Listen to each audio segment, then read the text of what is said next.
Bismillahirrahmanirrahim. Assalamualaikum warahmatullahi wabarakatuh.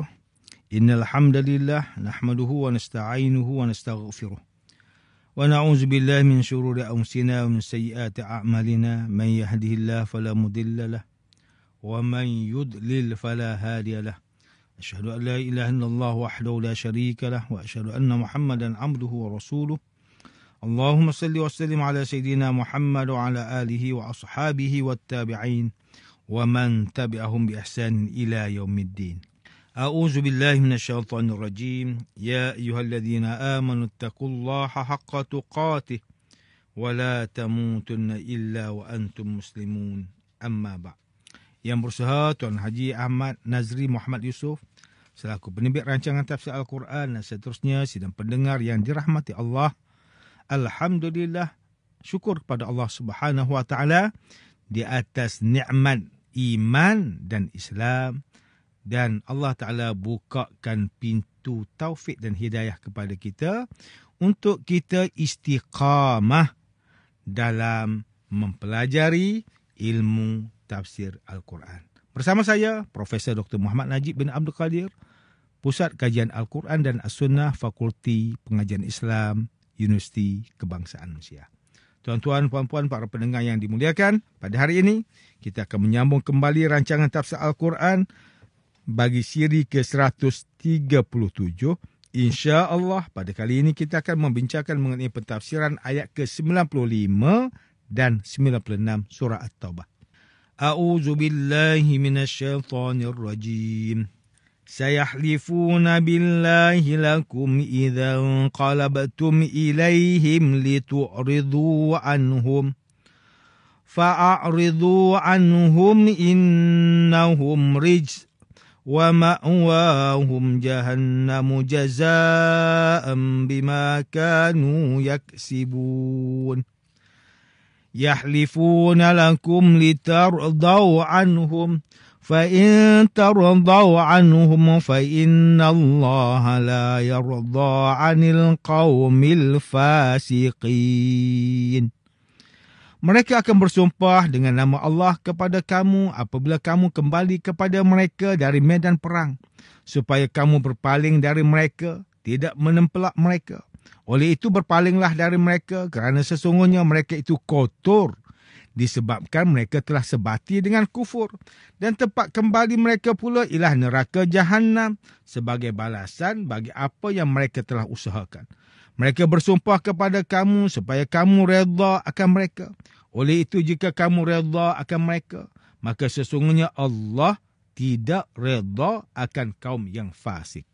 Muslimin dan muslimat yang dirahmati Allah, Profesor Dr. Muhammad Quraish Shihab melalui kitab Tafsir Al-Misbah menyatakan bahawa kalimah litu'ridu anhum pada ayat ke-95 surah At-Taubah berbeza dengan ayat ke-96 yang menyatakan litardau anhum.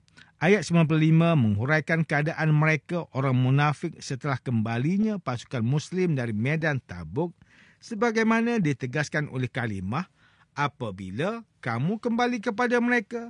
Sedangkan ayat 96 menghuraikan apa yang pernah mereka ucapkan sebelum keberangkatan.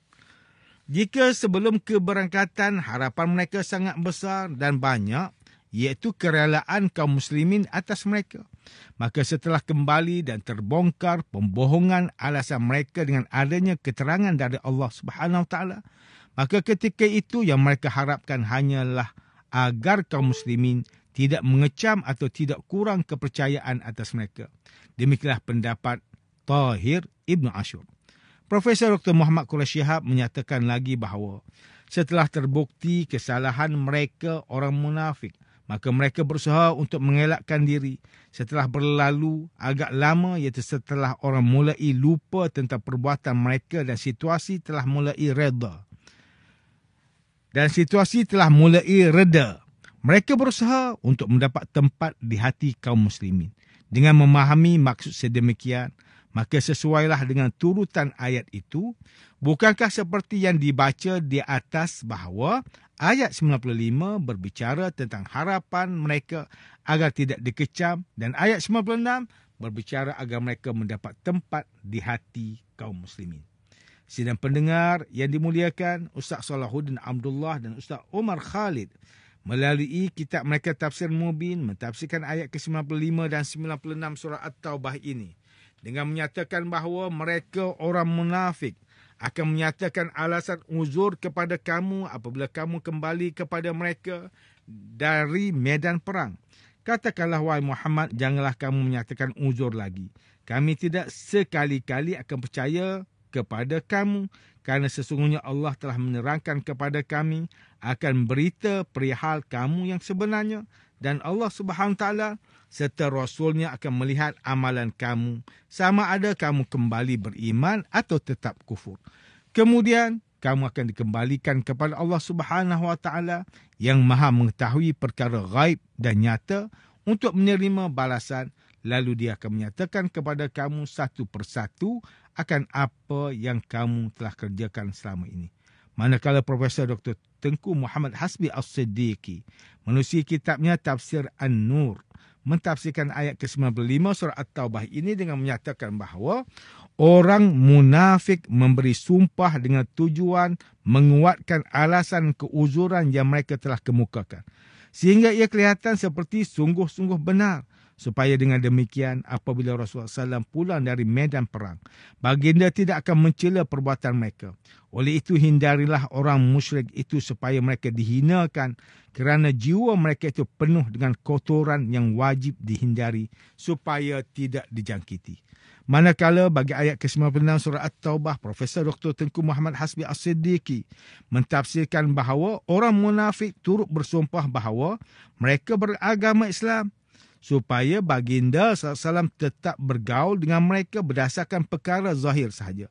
Sememangnya itu tujuan mereka, iaitu hanya memperlihatkan keislaman mereka.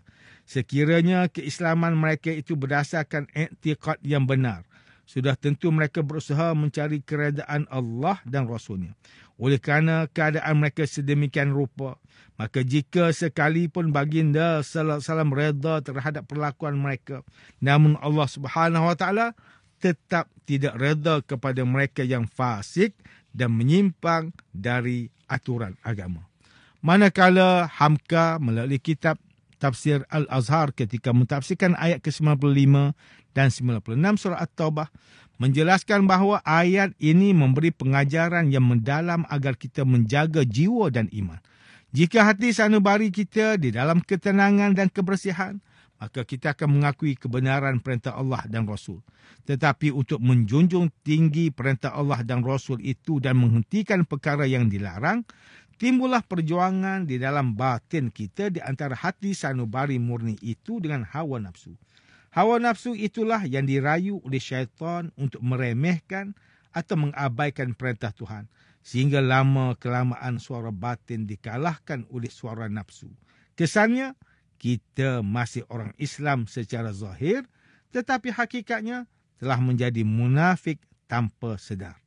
Manakala Profesor Dr. Haji Zainal Arifin Zakaria melalui kitabnya Tafsir Inspirasi, ketika mentafsirkan ayat ke-95 dan 96 surah At-Taubah ini menjelaskan bahawa jika sikap munafik masih menjadi perangai dan fitrah manusia, maka akibat yang diperolehnya adalah kesengsaraan.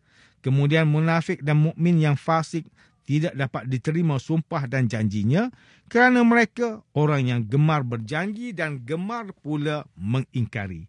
Tuan-tuan dan puan-puan yang dirahmati Allah, demikianlah tafsir bagi ayat ke-95 dan 96 surah At-Taubah menurut pentafsiran oleh para ulama. Ayat ke-95 dan 96 surah At-Taubah ini menjelaskan bahawa sifat orang munafik yang suka memberi alasan dan keuzuran sehingga berani bersumpah dengan nama Allah Subhanahu Wa Taala supaya kaum muslimin tidak menempelak dan memandang rendah terhadap mereka. Justru Allah Subhanahu Wa Taala memberi peringatan kepada Rasulullah sallallahu alaihi wasallam dan kaum muslimin agar berpaling dari mereka kerana sikap mereka yang suka menipu dan membuat sumpah palsu, agar orang beriman redha atau berpuas hati dengan mereka. Muslimin dan muslimat yang dimuliakan, ayat ke-95 dan 96 surah At-Taubah ini memberikan peringatan kepada kita supaya berwaspada dengan sifat-sifat orang munafik yang sentiasa mencari 1001 alasan untuk tidak menjalankan perintah Allah dan Rasulnya. Apa yang digambarkan ayat ini seringkali berlaku dalam masyarakat. Apabila terjadi sesuatu yang membuktikan kesalahan orang munafik, maka ketika itu segala aktiviti mereka hanya bertujuan menyelamatkan diri dari kecaman, walaupun terpaksa melakukan berbagai cara antara lain dengan bersumpah, bahkan telah melampaui batas. Ketika itu mereka tidak mengharapkan bahawa mereka memperoleh kedudukan, tetapi yang paling penting adalah mereka selamat. Namun, selepas situasi menjadi reda dan tenang, maka si munafik yang sama akan tampil kembali.